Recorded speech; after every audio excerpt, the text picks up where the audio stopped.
성경 말씀 출애굽기 9장을 보겠습니다.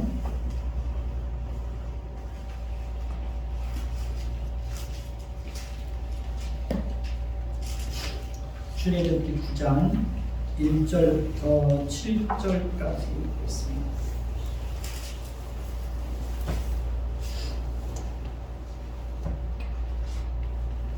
돌아가면서 읽겠습니다.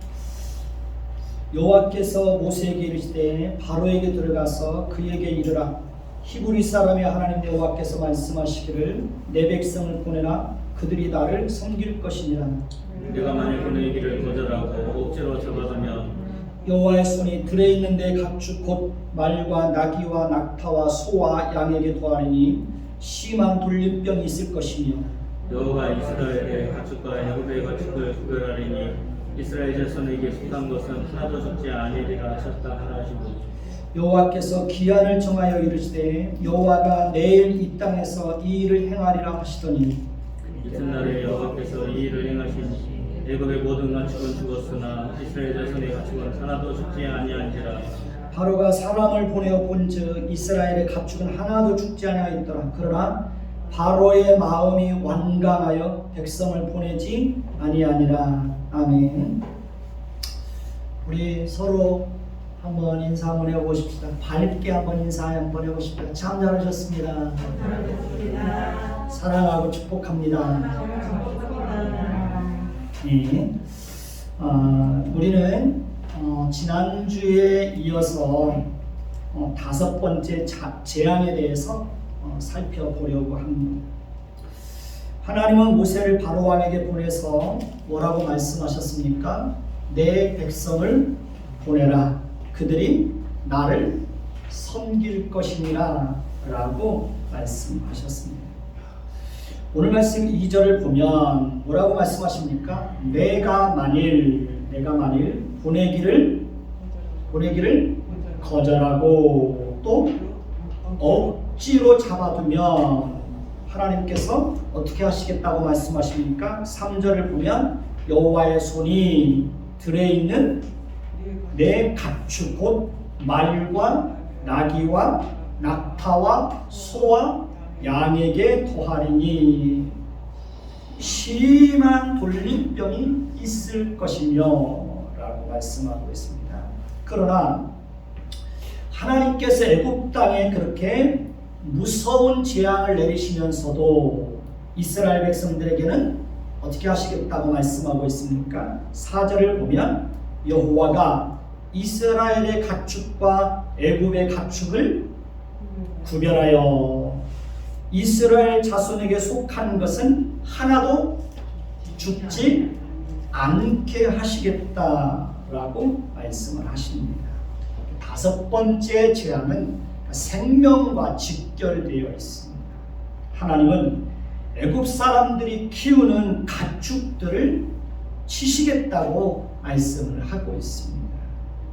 애굽 사람들이 키우는 가축은 그들에게는 중요한 재산, 목록, 제1호가 되었을 것입니다. 제가 시골에서 살 때만 해도 집집마다 뭘 키웠는지 아십니까? 소와 돼지를 키웠습니다. 그때는 소와 돼지가 재산 목록에 아주 중요한 재산 목록에 들어가 있었습니다. 저희 집에서도 소와 돼지를 키우고 있었고 또 소를 여러 마리씩 키우는 집들도 있었습니다. 하나님께서 애굽 사람들이 키우는 가축을 심한 돌림병으로 치시겠다고 말씀하시는 것은 2가지 의미를 가지고 있습니다. 2가지 의미가 담겨져 있습니다. 첫째는 애굽 사람들이 섬기는 동물 우상에 대한 심판을 내리시겠다는 것을 의미합니다. 애굽 사람들은 각종 동물의 형상을 만들어 놓고 그것들을 신으로 섬기고 있었습니다. 하나님은 애굽의 가축들을 치심으로 인하여 그들이 동물의 형상을 만들어 놓고 그것을 신처럼 섬기는 것이 얼마나 어리석고 헛된 것인지를 드러내시고자 하였습니다.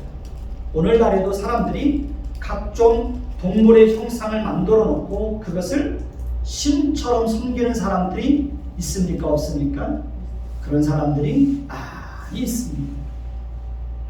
두 번째는 애굽 사람들이 그렇게 자랑스럽게 여겼던 군사력과 경제력이 얼마나 헛된 것인지를 알게 하시기 위해서였습니다. 말은 전쟁을 할 때에 중요한 수단으로 사용되었습니다. 나귀와 낙타는 무거운 짐을 운반할 때 중요한 수단으로 사용되었습니다. 소와 양은 중요한 경제적 가치가 있습니다. 하나님께서 말과 나귀와 낙타와 소와 양을 치시겠다고 하는 것은 그들의 군사력과 경제력에 치명적인 해를 입혀서 그들이 자랑스럽게 여겼던 군사력과 경제력을 무력화시키겠다는 것을 말씀하고 있는 것입니다. 6절을 볼까요? 6절을 보면 이튿날에 여호와께서 이 일을 행하시니 애굽의 모든 가축은 죽었다라고 말씀하고 있습니다. 그러니까 하나님께서 이렇게 애굽의 가축들에게 무서운 재앙을 내리시는 것입니다. 그러니까 심한 돌림병으로 인하여 가축들이 다 죽게 하시는 것입니다. 우리나라에서도 여러 가지 전염병으로 인하여 가축을 기르는 사람들이 큰 어려움을 겪는 것을 종종 볼 수 있죠. 바이러스로 인한 전염병 때문에 가축들을 산채로 땅에 묻는 것을 종종 볼 수 있습니다. 구제역으로 인하여서도 많은 가축들이 죽지 않았습니까? 그러니까 하나님은 이 일을 통해서 우리가 무엇을 가치 있게 여기고 무엇을 우리의 소유로 삼고 살아야 하는지를 가르쳐주고 있는 것입니다. 여러분들에게 있어서 가장 중요한 재산 목록 제1호가 있다면 그것은 무엇입니까? 어떤 사람들에게는 가장 중요한 재산 목록이 값비싼 아파트나 빌딩이나 토지나 자동차나 보물이나 돈이 될 수도 있을 것입니다. 스포츠 선수들에게는 올림픽에서 딴 금메달이나 또 황소 트로피나 각종 대회에서 우승하고 받은 우승컵이 그들에게는 중요한 보물이 될 수 있을 것입니다. 그러나 사실 이 모든 것은 어떤 사람에게든지 영원히 소유할 수 있는 것이 아니라는 것을 우리는 잘 알고 있습니다. 우리는 죽음과 함께 우리가 잠시 소유하고 자랑스럽게 여기고 힘과 이안으로 삼았던 모든 것들을 어떻게 해야 됩니까? 다 내려놓고 어떻게 떠납니까? 빈손으로 떠나야 됩니다. 우리가 이 땅에서 중요한 가치로 여기고 중요한 재산 목록에 포함했던 모든 것은 사실 그 소유가 어느 한 사람에게 계속해서 머물러 있는 것이 아니라 이 사람에게서 저 사람에게로 또 저 사람에게서 또 다른 사람으로 옮겨가게 되는 것을 봅니다. 저희 형님도 생산장사를 해서 돈을 많이 벌었습니다. 그래서 넓은 땅을 사고 그곳에다 건물을 지었습니다. 지하 1층과 지상 2층으로 해서 지하 1층은 노래방으로 1층은 횟집으로 2층은 여관으로 그렇게 사용했었습니다. 1층 횟집도 여관도 꽤 넓었습니다. 그러나 IMF로 인하여서 이자를 감당하지 못해서 그곳에서 몇 년 살지도 못하고 부도가 나서 다른 사람의 소유로 넘어갔습니다. 그러니까 수년 동안 열심히 생선 장사를 해서 모은 돈이 한순간에 다 날아가 버린 것입니다. 남의 소유가 된 겁니다. 제가 결혼을 하기 전에 저희 시골집에 6년 된 인삼밭이 있었습니다. 저희 아버님이 그 인삼 팔아서 저 결혼시켜 주겠다고 그렇게 말씀했었습니다. 그때만 해도 저희 집에서는 6년근 인삼밭이 저희 집에서는 재산 목록 제1호였습니다. 그런데 그때 저희 형님이 교통사고가 나서 30년 전에 합의금으로 얼마 들어갔는지 아십니까? 30년 전에 합의금으로 3천만 원이 들어갔습니다. 그러니까 6년근 인삼 팔아서 몽땅 교통사고 합의금으로 다 들어갔습니다. 재산목록, 저희 집에 재산목록 제1호로 여겼던 것이 한순간에 다 날아가 버렸습니다. 6년 동안 인삼을 키우느라 얼마나 고생했겠습니까? 그런데 그 모든 수고가 한순간에 아무런 보람도 없이 다 사라져버린 것입니다. 제 동생이 생선 장사를 해가지고 차곡차곡 돈을 모아놓고 있었습니다. 근데 남편이 교통사고를 내는 바람에 그 몇 년 동안 생선 장사에서 차곡차곡 모아놨던 돈이 한순간에 합의금으로 다 날아가 버렸습니다. 그때 20년 전이었는데요. 그때 정말 3천만 원 현금으로 신문지다 이렇게 싸가지고 3천만 원을 합의금으로 줬던 적이 있습니다. 세상에 있는 모든 것은 다 그렇게 언젠가는 순식간에 사라지기도 하고 순식간에 우리 곁을 떠나기도 하고 죽음과 함께 다른 사람들에게 그 소유권이 넘어가기도 합니다. 세상에 있는 모든 것은 다 그렇게 돌고 도는 것입니다. 그러니 우리가 어찌 세상 사람들이 중요하고 가치 있게 여기는 아파트나 부동산이나 토지나 물질이나 값비싼 자동차나 이런 것들을 자랑하고 그런 것들을 사랑하고 그런 것들을 우리의 힘으로 삼고 우리의 의지할 대상으로 삼을 수 있겠습니까? 돈 때문에 가족 간의 분쟁이 일어나고 존속살인이 종종 일어나기도 합니다. 여의도 순복음교회 조용규 목사님의 자녀들도 부모님이 돌아가시고 난 이후에 재산 분쟁을 벌이고 있다는 말을 들었습니다. 아파트나 물질이나 자동차는 생활수단에 불과한 것이지 그것이 우리에게 자랑이나 사랑할 수 있는 대상은 아닌 것입니다. 아파트나 물질이나 빌딩이나 값비싼 자동차는 우리 인생의 중요한 목적이 될 수 없는 것입니다. 임대아파트에 살아도요 얼마든지 행복하게 살 수 있고요 물질이 부족해도 얼마든지 작은 것이라도 나누고 베풀면서 살 수 있고요 값싼 자동차를 가지고도 얼마든지 사랑하는 사람과 함께 행복하게 여행을 즐길 수도 있는 것입니다. 행복은 얼마나 좋은 집에서 살고 얼마나 많은 것을 소유하고 얼마나 성공하고 얼마나 높은 직책에 올라 있느냐에 있는 것이 아니라 내가 함께하는 사람들과 어떤 관계를 가지고 있으며 어떤 가치관을 가지고 있느냐에 따라서 얼마든지 달라질 수 있는 것입니다. 아무리 좋은 집에서 살고 많은 것을 소유하고 성공했어도 관계가 무너지면 절대로 행복할 수 있나요 없나요? 절대로 행복할 수 없습니다. 아무리 많은 것을 소유하고 있어도 가치관이 변하지 않으면 절대로 행복할 수 없습니다. 돈을 사랑하는 사람은 절대로 돈으로 만족할 수 없습니다. 돈을 사랑하는 사람은 끊임없이 탐심의 노예가 되어서 더 많은 것을 소유하기 위해서 분주하게 살아갑니다. 탐심의 노예가 되어 있는 사람들은 아무리 많은 것을 가지고 있어도 가진 것으로 절대 만족하지 못하고 나누고 베풀 줄도 모르고 그렇게 살아갑니다. 성경에 보면 탐심은 곧 뭐라고 했습니까? 탐심은 곧 우상 숭배라고 했습니다.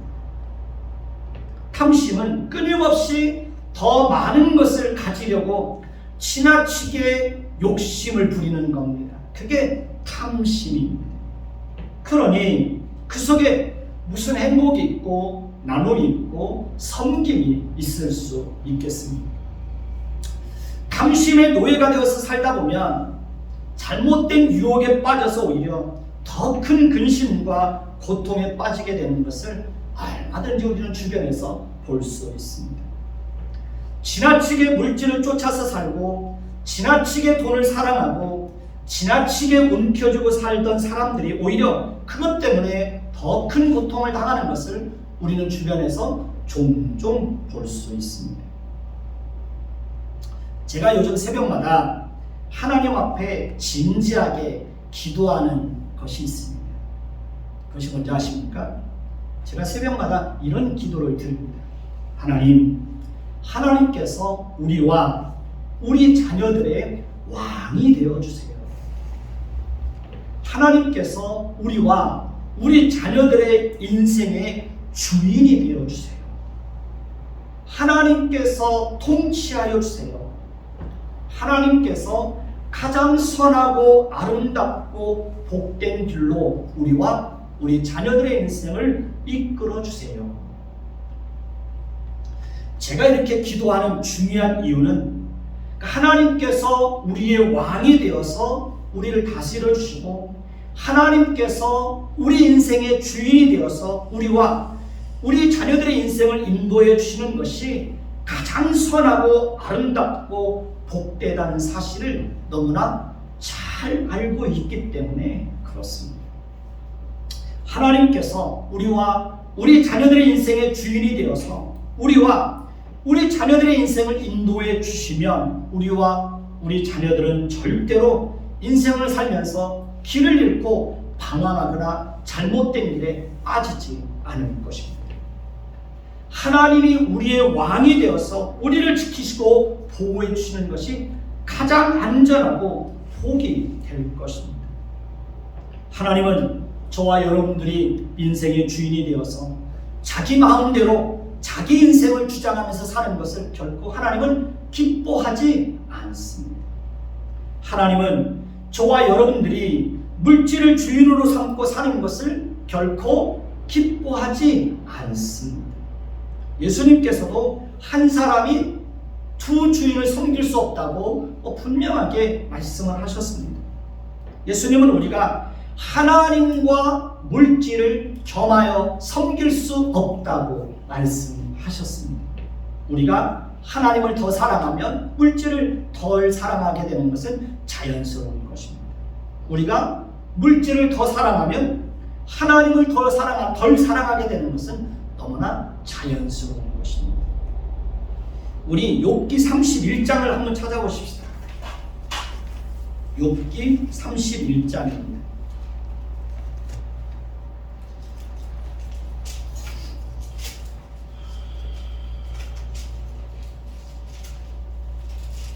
욥기 31장 24절에서 25절을 보십시오.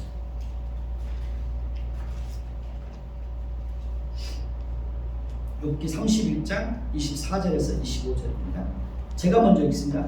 만일 내가 내 소망을 금에다 두고 순금에게 너는 내 의뢰하는 바라 하였더라면 만일 재물의 풍부함과 손으로 얻은 것이 많음으로 기뻐하였다면 거기까지 보십시다. 자, 욥은 우리가 잘 알고 있는 대로 큰 부자였습니다. 욥은 양이 7,000마리요, 낙타가 3,000마리요, 소가 500결이요, 암나귀가 500마리이며 종도 많이 있었고 동방에서 가장 훌륭한 사람이라고 그렇게 말하고 있습니다. 그런데 욥이 그렇게 많은 가축을 거느리고 큰 부자였음에도 불구하고 그가 가지고 있는 금이나 순금에 소망을 두지도 않았고 그것들을 의지하지도 않았고 재물이 풍부한 것으로 인하여 기뻐하지도 않았다라고 고백하고 있습니다. 욥은 온전하고 정직하여 하나님을 경외하며 악에서 떠나 사는 것을 가장 중요하고 우선되고 가치 있는 것으로 여기고 그렇게 그의 인생을 살았다는 것을 우리는 욥의 고백을 통해서 성경을 통해서 잘 알 수 있습니다. 히브리서 11장을 한번 볼까요? 히브리서 11장입니다.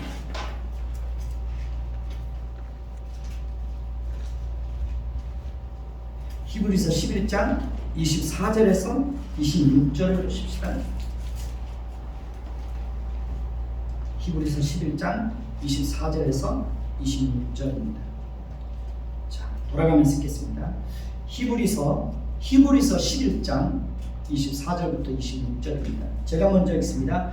믿음으로 모세는 장성하여 바로의 공주의 아들이라 칭함받기를 거절하고 도리어 하나님의 백성과 함께 고난받기를 당시 제약의 낙을 드리는 것보다 더 좋아하고 그리스도를 위하여 받는 수모를 애굽의 모든 보화보다 더 큰 재물로 여겼으니 이는 상 주심을 바라봄이라 그렇게 말하고 있습니다. 자, 무엇을 더 중요하고 우선되고 가치 있는 것으로 여기느냐에 따라서 이렇게 인생의 목적과 삶의 방향이 완전히 달라지게 되는 것입니다. 그러니까 믿음으로 모세는 바로의 공주의 아들이라 칭함을 받는 것과 제약의 낙을 누리는 것과 애굽의 모든 보화보다도 하나님의 백성과 함께 고난을 받고 그리스도를 위하여 부끄러움을 당하는 것을 더 좋아하고 그것을 더 큰 재물로 여겼다라고 말하고 있습니다. 우리 시편 119편 한번 볼까요? 시편 119편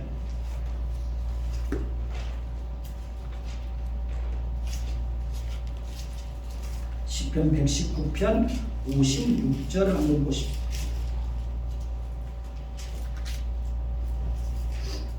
시편 119편 56절. 자, 같이 보겠습니다. 시작. 내 소유는 이것이니 곧 주의 법도를 지킨 것이니이다.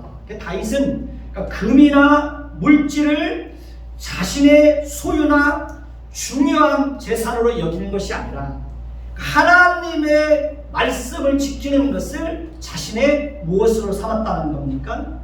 소유로 삼았다고 고백하고 있습니다. 하나님을 모르는 사람들과 가치관이 얼마나 다릅니까? 시편 119편 127절도 한번 보십시다. 시편 119편 127절입니다. 자, 같이 읽습니다. 시작. 그러므로 내가 주의 계명들을 금 곧 순금보다 더 사랑하나이다. 다윗은 하나님의 말씀을 지키는 것을 자신의 재산 목록 제1호로 삼고 있었기 때문에 하나님의 계명들을 금과 순금보다 더 사랑하였다고 고백하고 있습니다. 다윗은 하나님의 말씀을 지키는 것을 재산 목록 제1호로 삼고 있었기 때문에 그는 항상 하나님의 말씀을 사랑하고 하나님의 말씀을 읽고 하나님의 말씀을 지키는 일에는 지체하지 않고 잘못된 길에서 돌이킬 때는 신속하게 하고 하나님의 말씀을 지키지 않는 무리들을 보면 눈에서 눈물이 시냇물같이 흘렀다고 그는 고백하고 있습니다. 이렇게 가치관에 진정한 변화가 있어야 우리는 하나님을 기쁘시게 하는 자로 살아갈 수 있는 것입니다. 가치관의 변화가 있어야 그리스도인으로서의 삶을 성실하게 살아낼 수 있는 것입니다. 아무리 교회를 오래 다녀도 가치관이 변하지 않으면 그리스도인으로서의 삶을 성실하게 살아낼 수 없는 것입니다. 우리에게 정말 중요한 것이 있다면 그것은 하나님과의 인격적인 만남이 이루어지는 것입니다. 하나님과 인격적인 만남이 이루어지고 하나님의 말씀과의 인격적인 만남이 이루어지면 우리 인생의 목적과 우리 인생의 방향과 우리 인생의 가치관에 놀라운 변화가 일어나게 되는 것입니다. 저 역시도 하나님과의 인격적인 만남이 이루어짐으로 인해서 제 인생의 목적과 제 인생의 방향과 제 가치관에 놀라운 변화를 가져오게 된 것입니다. 그래서 저는 매일같이 제 자신과 여러분과 우리 자녀들을 위해서 기도할 때마다 하나님과의 인격적인 만남이 이루어지기를 위해서 끊임없이 기도하고 있습니다. 왜냐하면 그것은 너무 중요하고 가치 있는 일이기 때문에 그렇습니다. 우리가 인생을 살면서 누구를 만나느냐에 따라서 우리 인생에 많은 영향을 미치듯이 우리가 하나님을 인격적으로 만나면 말씀과의 인격적인 만남이 이루어지게 되면 우리 인생에 많은 변화들을 가져오게 되는 것입니다. 우리에게 정말 가치 있는 것이 있다면 그것은 하나님께서 우리에게 베풀어 주시는 놀라운 은혜일 것입니다. 하나님께서 우리에게 베풀어 주신 은혜가 얼마나 놀랍습니까? 우리를 하나님의 자녀로 택해 주시고 우리를 불러 주시고 우리의 모든 죄를 다 용서해 주시고 의롭다 하시고 하나님의 자녀로 삼아 주신 이 은혜가 얼마나 놀랍습니까? 우리가 지금까지 살아올 수 있었던 것도 순전히 우리의 의지와 우리의 노력과 우리의 결심으로 살아오는 것이 아니라 순전히 누구의 은혜입니까? 하나님의 은혜입니다. 우리가 소유하고 있는 그 모든 것도 다 하나님의 은혜로 우리에게 주어진 것입니다. 우리가 하나님으로부터 받지 않은 것은 아무것도 없습니다. 우리가 다 그의 충만한 데서 받으니 은혜 위에 은혜더라. 우리가 다 가지고 있는 그 모든 것은 다 하나님이 우리에게 은혜로 주는 것입니다. 우리가 하나님을 예배할 수 있다는 것도 얼마나 감사한 일입니까?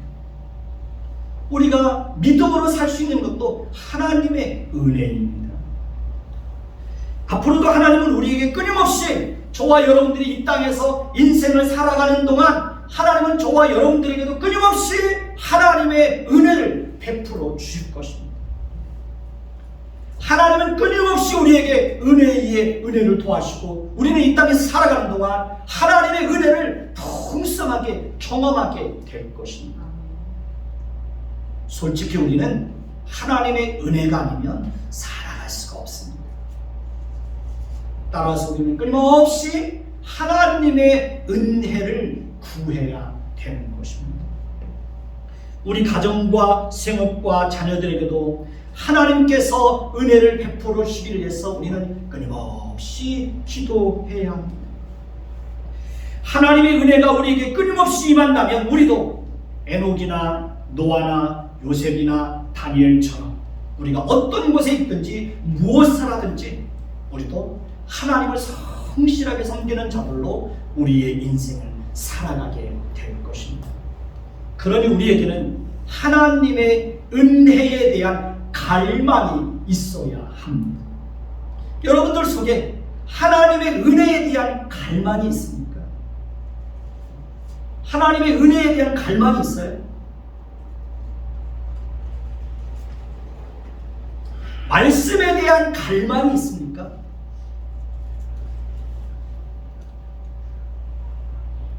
저는 청년 때 정말 그 말씀에 대한 그 갈망이 있었어요. 은혜에 대한 갈망이 있었어요. 그래서 예배 시간 1시간 전에 예배당에 가서 방석을 다 펴놓고 맨 앞에 앉아서 1시간 전에 기도하면서 하나님 오늘도 말씀의 은혜를 달라고, 말씀의 은혜를 달라고 아마 그렇게 기도했던 적이 있어요. 하나님 오늘도 나에게 말씀의 은혜를 주세요. 오늘날 저와 여러분들 속에 그런 하나님의 말씀에 대한 그 은혜, 하나님의 말씀에 대한 갈망이 있나요? 하나님의 은혜가 아니면 내 인생을 살 수 없음을 알아서 끊임없이 그 하나님의 은혜를 갈망하며 그 은혜를 구하는 그런 간절한 마음들이 저와 여러분들의 심령 속에 있나요? 하나님은 하나님의 은혜를 사모하는 자들에게 풍성한 은혜를 베풀어 주십니다. 우리가 재산 목록 제1호로 삼아야 할 것이 있다면 그것은 하나님을 아는 지식과 하나님의 성품을 아는 지식입니다. 저의 재산 목록 제1호는 하나님의 성품을 아는 지식입니다. 제가 가장 중요한 가치로 여기고 있는 것이 있다면 그것은 하나님의 성품을 아는 지식입니다. 제가 하나님의 자녀가 되고 목회자가 되어서 하나님으로부터 받았던 가장 큰 축복은 물질이나 목회 성공이 아니라 제가 여러분들에게 여러 번 반복해서 말씀을 드렸지만 하나님의 성품을 아는 지식입니다. 하나님은 저에게 하나님 자신이 어떤 성품을 가지고 계신 분인지를 풍성하게 보여주셨습니다. 그리고 하나님은 제 안에도 하나님의 성품을 담아주셨고 끊임없이 하나님의 성품을 닮아가게 하셨고 하나님의 성품을 따라서 제 인생을 살아가도록 하나님은 끊임없이 제 인생 속에 간섭해 주십니다. 저는 하나님의 성품을 알게 됨으로 인하여서 저의 모든 가치관과 저의 인생관이 달라지게 되었습니다. 그렇기 때문에 저에게 있어서 가장 중요한 재산 목록 제1호는 당연히 무엇일까요? 하나님의 성품을 아는 지식입니다. 저는 하나님의 성품을 아는 지식과 세상의 그 무엇과도 비교하거나 바꾸지 않습니다. 돈을 1000억을 갖다 줘도 저는 하나님의 성품을 아는 지식과 그것을 바꾸지 않습니다. 하나님이 저에게 주신 가장 큰 재산은, 가장 큰 재물은 하나님의 성품을 아는 지식입니다. 우리가 언제나 변함없이 가장 우선적으로 사랑해야 되는 것은 물질이나 권력이나 명예나 쾌락이나 세상이 주는 즐거움이 아니라 하나님과 이웃이 되어야 하는 것입니다.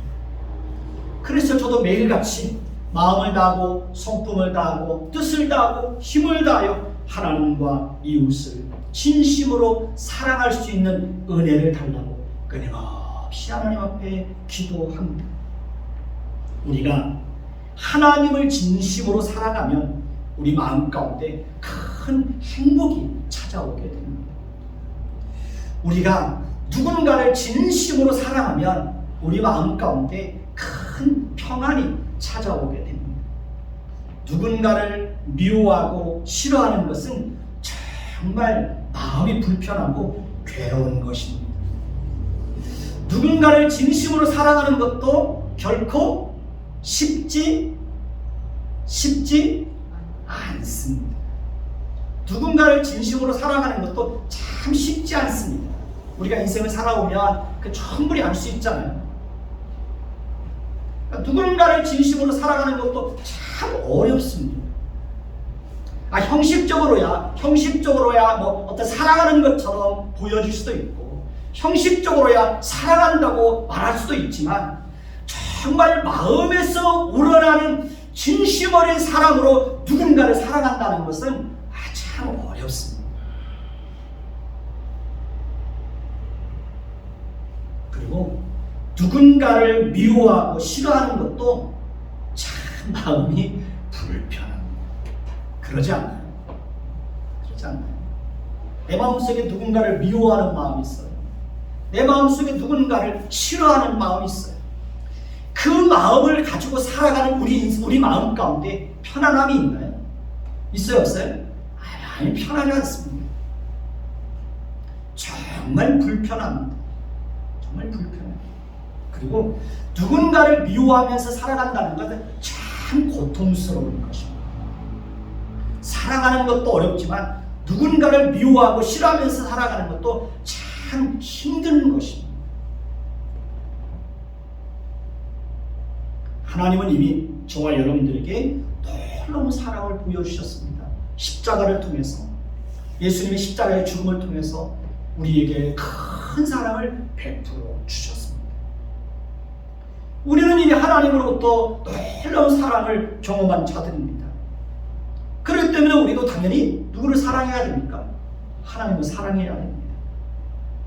그러나 이 땅에서 살아가는 동안 정말 하나님의 사랑을 아는 사람들이, 하나님의 사랑을 경험한 사람들이 이 땅에서 살아가는 동안 정말 뜨겁게 하나님을 사랑하는 사람들을 그렇게 찾아보기가 쉬워요, 어려워요? 어렵습니다. 저는 주변에서 정말 하나님을 뜨겁게 사랑하는 사람을 별로 못 봤습니다. 별로 못 봤습니다.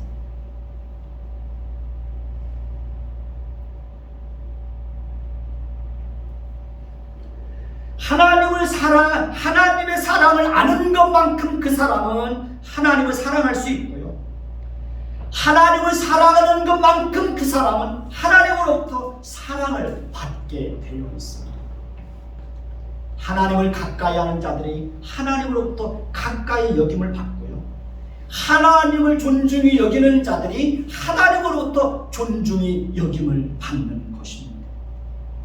그러니 우리는 역시 온 마음을 다해서 하나님과 이웃을 진심으로 사랑할 수 있는 은혜를 달라고 우리는 솔직히 기도해야 되는 것입니다. 며칠 전에 제가 새벽에 하나님 앞에 기도하면서 이런 기도를 드렸던 적이 있습니다. 나 이제 그 사람 더 이상 만나기 싫어. 더 이상 가까이 하고 싶지 않아. 이제 여기까지야. 그게 우리 인간의 본성이죠. 본성이죠. 이제는 내가 그 사람을 좀 멀리 해야 되겠다. 만나지 말아야 되겠다. 그게 우리 인간의 본성이에요. 근데 정말 그것은 하나님이 기뻐하는 마음 아니잖아요. 그래서 제가 하나님 앞에 이런 기도를, 하나님, 제 본성은 이제 그 사람을 더 이상 찾아가서 만나고 싶지 않지만 하나님, 내 마음을 인도해 주세요. 내 마음을 인도해 주세요. 그래서 나는 싫지만 하나님이 인도하시는 대로 내가 그렇게 살 수 있도록 하나님 도와주세요. 도와주세요. 저도 목사지만요, 솔직히 멀리하고 싶은 사람도 있고 만나고 싶지 않은 사람도 있고, 솔직히 저도 인간이에요. 목사지만 저도 인간이잖아요. 근데 왜 제 안에 그런 감정이 없겠어요? 더 이상 찾아가고 싶지 않다. 더 이상 만나고 싶지 않다. 이제 좀 멀리 해야 되겠다. 그런 생각이, 목사님 제 마음속에도 왜 그런 감정이 없겠어요? 그러나 솔직히 그런 감정이 있음에도 불구하고 그렇게 살아가는 것은 하나님이 기뻐하는 삶이 아니기 때문에 하나님 앞에 하나님의 은혜를 구하는, 하나님, 제 마음은, 제 본성은 솔직히 이렇지만 제가 제 본성을 따라 살지 않고 하나님이 인도해 주세요. 하나님이 내 인생의 주인이 되고 하나님이 내 왕이 되어서 하나님이 나를 다스려서 하나님이 다스리는 대로, 하나님이 인도하는 대로 내가 삶을 그렇게 살아갈 수 있도록 하나님 도와주세요. 도와주세요.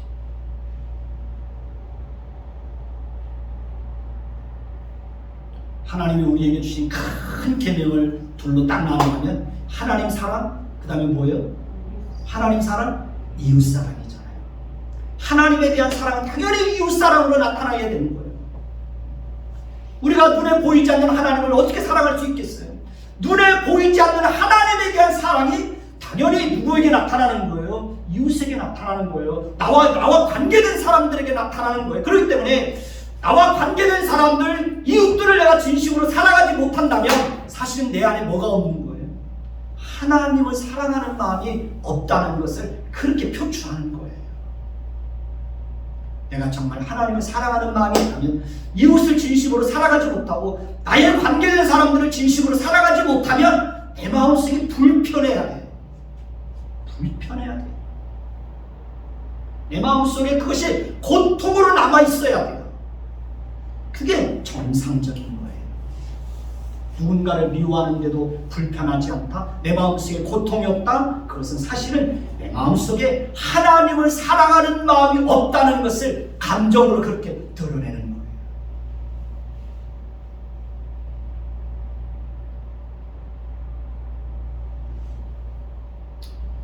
저와 여러분들로 인하여 이웃이 복을 받고 하나님을 만날 수 있는 은혜를 달라고 이는 끊임없이 기도해야 되는 것입니다. 저는 저 자신뿐만 아니라 여러분과 우리 자녀들이 진심으로 하나님과 이웃을 사랑할 수 있는 사람이 될 수 있기를 위해서 저는 끊임없이 하나님 앞에 기도합니다. 진정한 행복은 소유에 넉넉함이 있는 것이 아니라 하나님과 이웃을 진심으로 사랑하는 데서부터 나오는 것입니다. 제가 오늘 아침에요, 저희 딸에게 그런 말을 들었어요. 막내가 군대가 있잖아요. 근데 우리 딸이 2월 17일 날 이제 루안다로 출국을 해요. 근데 막내가 누나한테 돈을 30만 원을 보내줬대요. 누나 그 루안다로 출국하기 전에 필요한 것이 있으면 사라고 30만 원을 보내줬대요. 돈이 중요한 게 아니라 누나에 대한 그런 마음이 있다는 게 그게 참 고맙더라고요. 누나에 대한 진심으로, 누나에 대한 그 진심 어린 사랑이 있는 거예요. 지가 뭐 가진 게 뭐가 있어요? 가진 게 뭐가 있어요? 근데 누나에 대한 그렇게 사랑을 표현하는 거예요.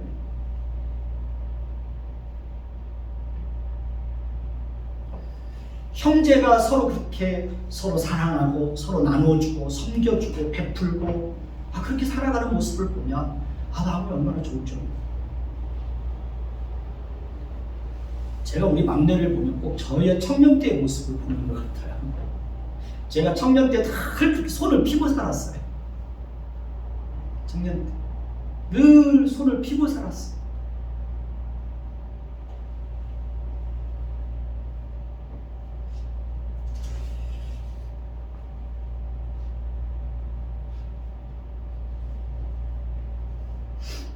여러분은 인생을 살면서 가장 잘한 일이 있다면 무엇이라고 생각하십니까? 제가 여러분에게 질문을 던지는 겁니다. 여러분의 인생을 살면서 정말 가장 잘한 일이 있다면 뭡니까?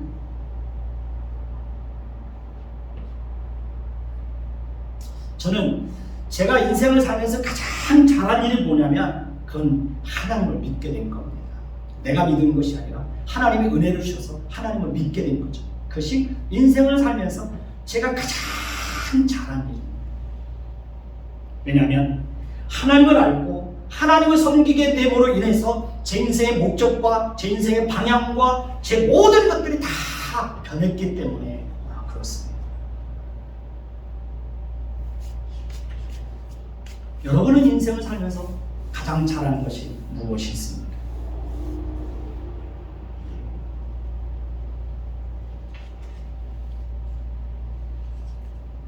저는 2022년을 시작하면서 하나님에게 끊임없이 이런 기도를 드립니다. 하나님, 2022년도에는 하나님이 특별한 은혜를 주세요. 특별한 은혜를 주세요.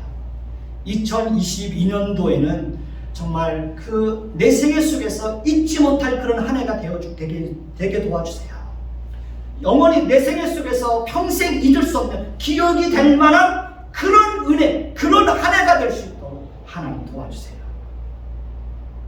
그렇게 기도를 하면서 며칠 전 새벽에는 곰곰이 생각해 보았습니다.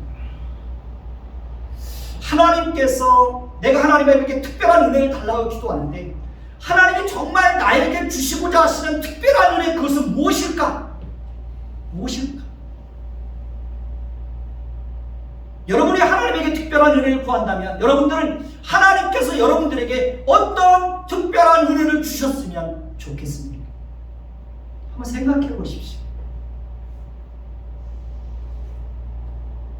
저도 기도하면서 곰곰 생각해 보았습니다.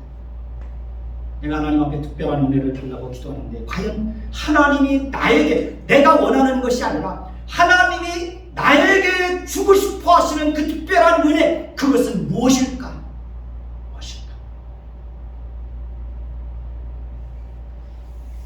그리고 묵상하면서 깨달은 게 있습니다.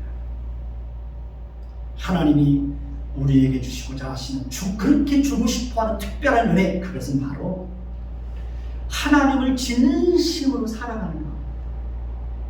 하나님을 뜨겁게 하나님을 사랑하는 것입니다. 하나님이 우리에게 그렇게 주고 싶어하는 것은 물질이나 명예나 세상에서의 성공이나 자랑이 아니라 저와 여러분들이 이 땅을 살아가면서 진심으로 뜨겁게 하나님을 사랑하면서 살아가게 하는 것입니다. 날마다 하나님을 더 가까이 하는 것입니다.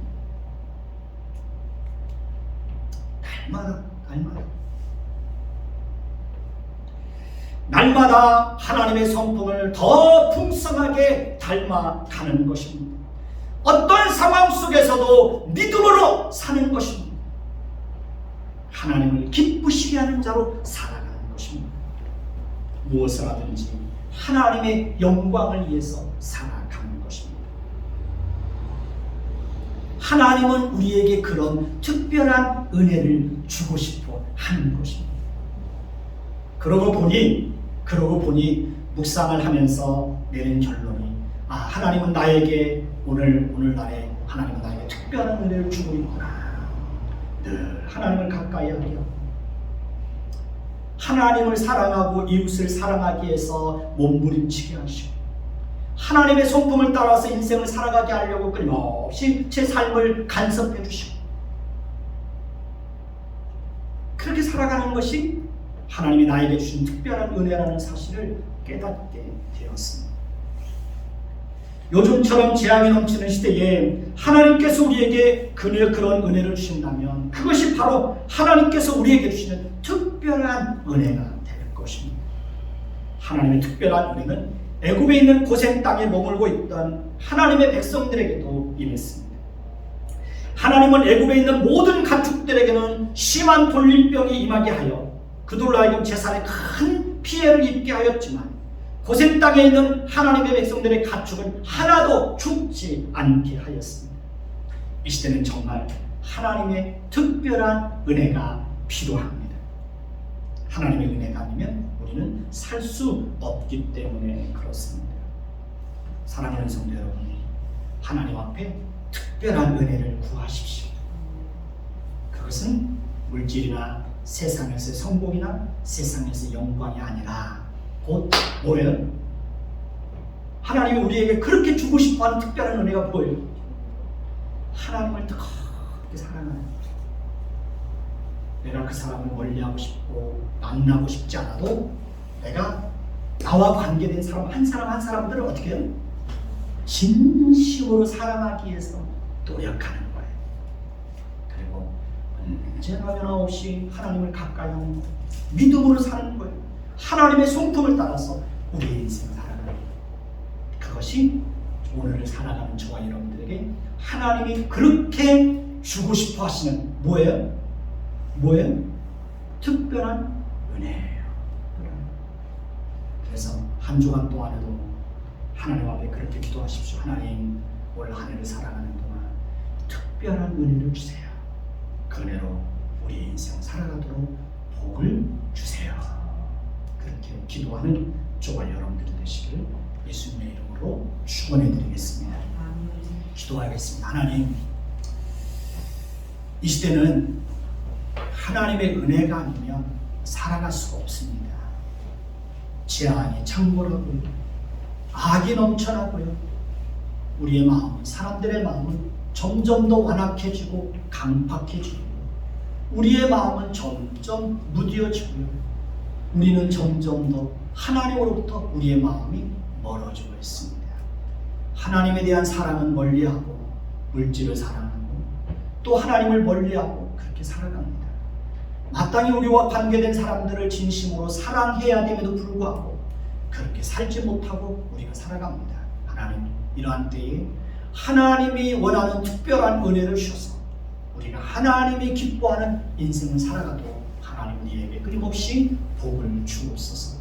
2022년 한 해 동안 하나님 우리에게 특별한 은혜를 주셔서 하나님의 은혜를 갖고 우리의 인생을 넉넉하게 살아낼 수 있도록 주여 복을 주옵소서. 예수 그리스도의 이름으로 감사하며 기도드립니다. 아멘.